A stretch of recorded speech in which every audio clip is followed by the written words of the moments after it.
So a few weeks ago, I made a video on some creepy stories from Marvel, and while drafting that video, I was considering which stories to talk about, and one story I considered was when Sue Storm became the Invisible Woman, which involved her turning into a villain called Malice, but I ultimately decided to cut it. But in an ironic twist, it was recently added to Marvel Rivals, so it got a lot of attention online, making me want to revisit that comic. However, when researching for this video, I discovered it's more of a rabbit hole than I realized, largely due to its creator, John Byrne. Byrne is a very prominent figure in the industry. He's been working since the mid-70s, and has been on major titles for all that time. She-Hulk, Superman, the X-Men, among many others. Byrne is, simply put, the Jack Kirby of my generation, and one of the true masters of the Bronze Age of comics. Basically, if you read comics in the 70s, 80s, or 90s, you know his work.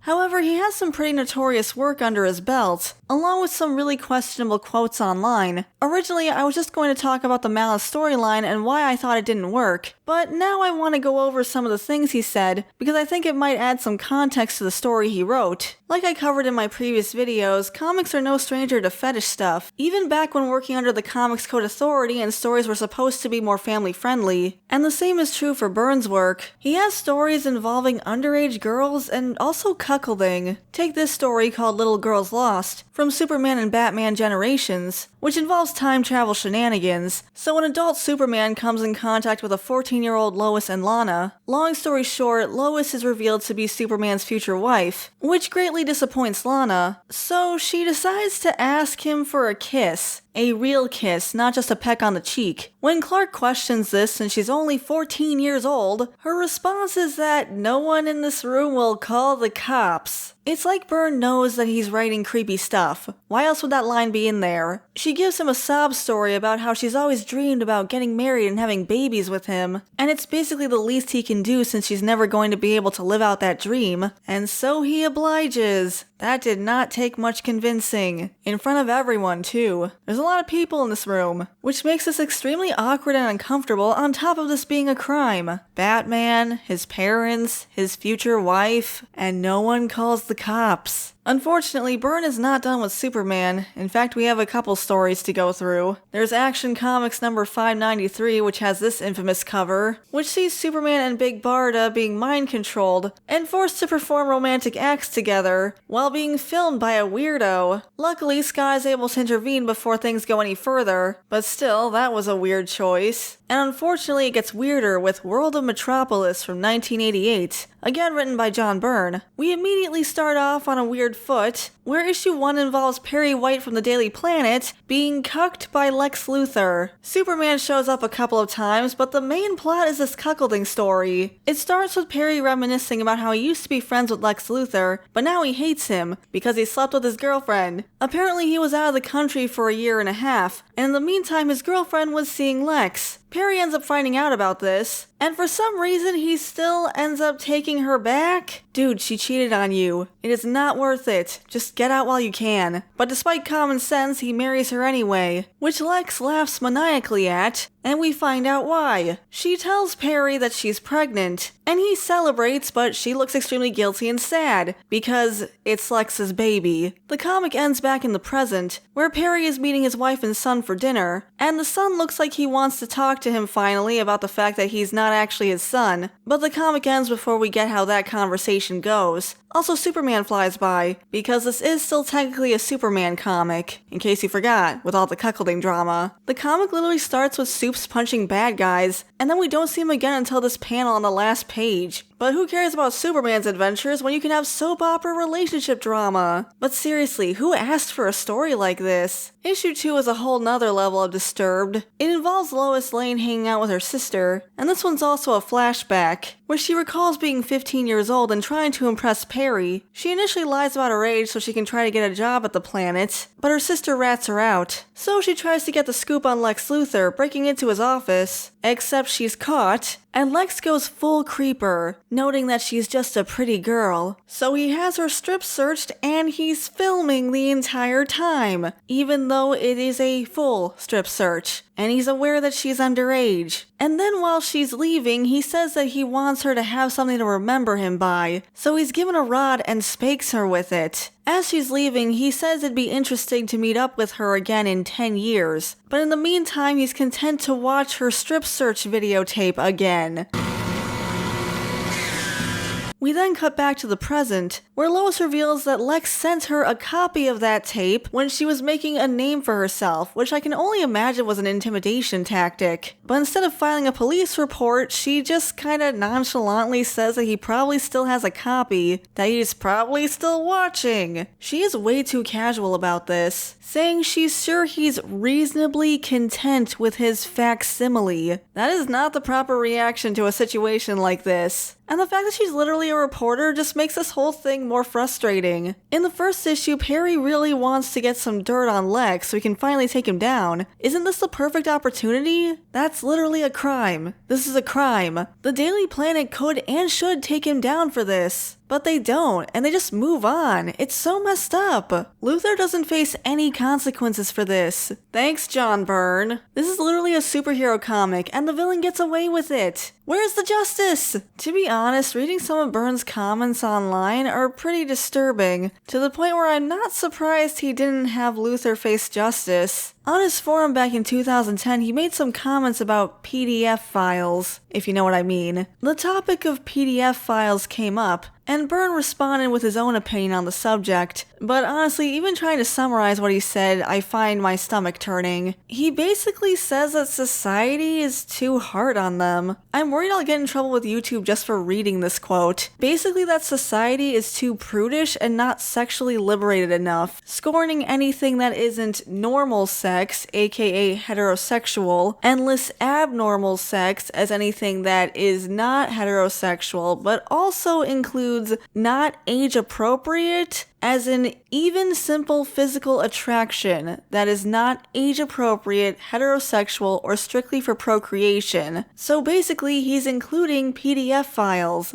as society being too uptight and prudish. He then goes on to say that people who are attracted to young people will develop a self-loathing problem, which causes their attraction to get even worse and stronger, to include even younger girls. Ending his statement with this really, really creepy outro. So much emotional torment in victims and victimizers would surely be set aside if our society was sexually liberated enough to be able to say, sure, it's okay to be attracted to 11-year-olds, just don't do anything about it. Personally, I think society isn't hard enough on PDF files, but yeah, most people are not okay with this kind of attraction, for obvious reasons. And I really don't think that PDF files should be coddled or legitimized in any way. But is it any wonder that these stories came out so creepy? Or why Lois doesn't have an appropriate enough reaction to finding out Lex Luthor has CP of her? I'm just saying. So this is the guy who wrote the Malice storyline, and again, we see some questionable content in it. First of all, this story contains some pretty mature topics. Things like dealing with trauma and insecurities, along with social issues like racism and sexism. For example, there's a race riot in New York, and I don't think the writing handles these subjects well. It really could have used more nuance, and tact frankly, and that's not even getting into the creepier aspects of the story. First of all, he retconned the age gap between Sue and Reed. Back when Fantastic Four was first introduced, Sue and Reed were childhood friends, and grew up together, but later it got retconned to where there was an age gap between the two of them. But Byrne took it one step further, where he had Sue be 12 years old when she met Reed, who was a freshman in college, and I think this art basically says it all. There's literally a doll on the floor. This does eventually get retconned, but for right now this is the continuity we're dealing with, so keep that in mind. As for the story itself, the trouble starts when Sue has a miscarriage, losing her second child. And on top of all that, an evil villain is attacking the city. Needless to say, Susan's really struggling right now. The villain in question is the Psycho Man, who has the ability to control people by manipulating their emotions, and Sue's recent traumas have left her vulnerable enough to be influenced by Psycho Man, so he takes control of her. The manipulation works in two ways. It heightens all of her insecurities, while also flipping her emotions.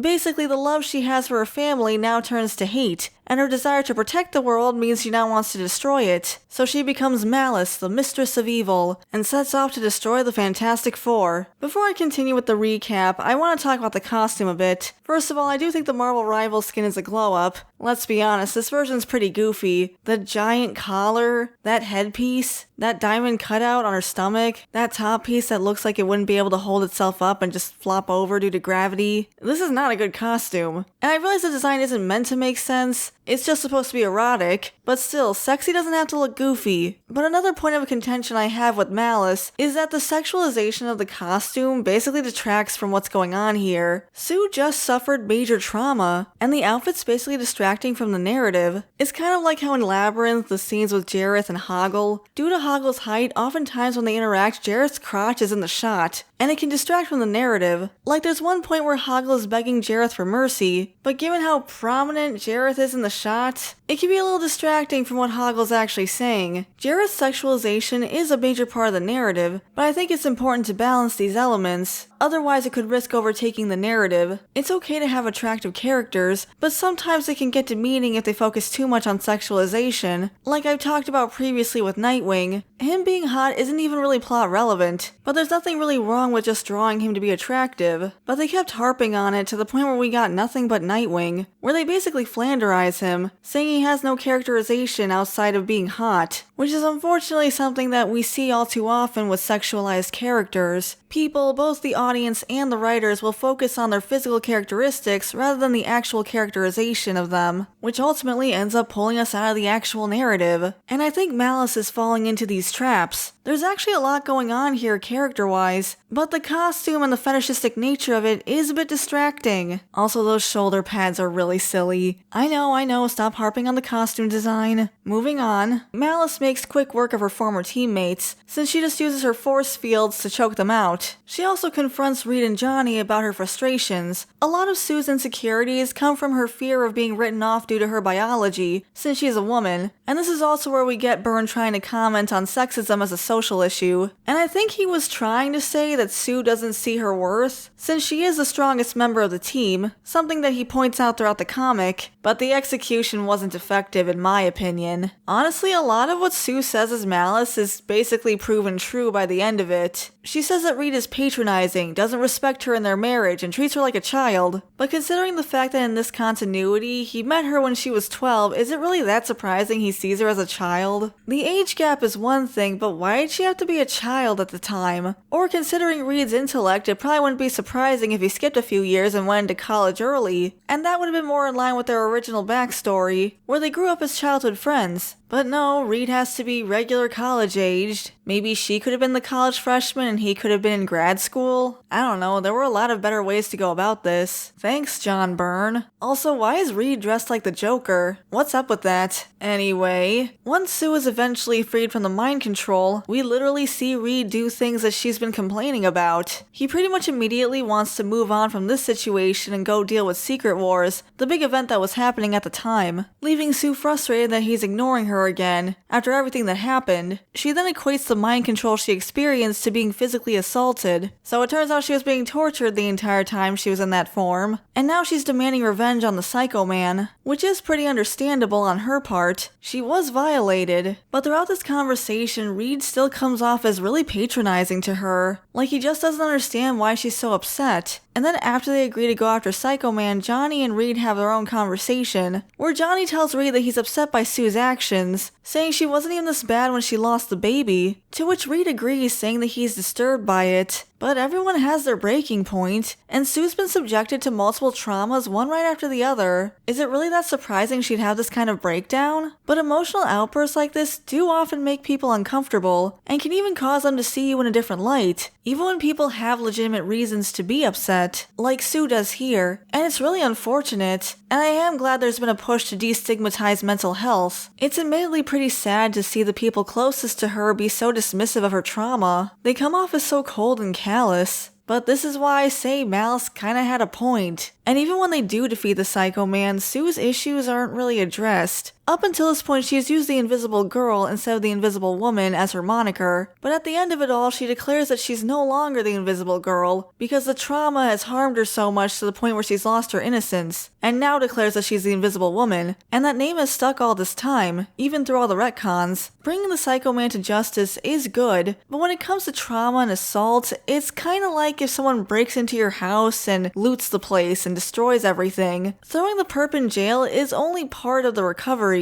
You still have to fix the house and replace everything that's been broken, but when it comes to Sue, it's like they threw the perp in jail, but the house is still destroyed. You know what I mean? Like they didn't actually address her issues and frustrations and trauma, they just kinda leave her like that, while also acting like she was just being overdramatic about the whole thing. You know, put on a brave face, just don't be depressed, stuff like that. Also, her declaring herself as the Invisible Woman like this kinda makes it sound like she's defining herself by this trauma, and the whole thing is just sad. And then there's the way they overcame the brainwashing to begin with. Reed decides that if Malice is the inverse of Sue, then the best way to stop her is by making her hate him. That way her hate will be forced to turn into love, and she'll stop attacking. So he decides to use the one thing that Sue hates the most: sexism. He basically tells her that all of her insecurities are valid, that she's only gotten anywhere because they've been carrying her, and that she's an over-emotional woman who needs to shut up now. And then he smacks her. Brain cell powers activate!